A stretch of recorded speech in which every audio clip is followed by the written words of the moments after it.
কি জানেন অ্যামাজন বনকে কেন পৃথিবীর ফুসফুস বলা হয়? অ্যামাজন হলো বিশ্বের সবচেয়ে বড় রেইন ফরেস্ট, যা কোটি কোটি গাছের আবাসস্থল। গাছপালা সূর্যের আলো ব্যবহার করে কার্বন ডাই অক্সাইড শোষণ করে এবং অক্সিজেন উৎপন্ন করে। এ কারণেই অ্যামাজনকে দীর্ঘদিন ধরে পৃথিবীর ফুসফুস বলা হয়ে আসছে। তবে একটি মজার তথ্য হলো, অ্যামাজন যে অক্সিজেন তৈরি করে তার বেশিরভাগই বনটির উদ্ভিদ ও জীবজন্তুরা আবার ব্যবহার করে ফেলে।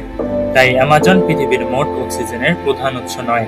তবু এটি অত্যন্ত গুরুত্বপূর্ণ, কারণ এটি বিপুল পরিমাণ কার্বন ডাই অক্সাইড শোষণ করে জলবায়ু নিয়ন্ত্রণে সাহায্য করে। তাই অ্যামাজন শুধু একটি বন নয়, বরং পৃথিবীর পরিবেশ রক্ষার অন্যতম বড় প্রাকৃতিক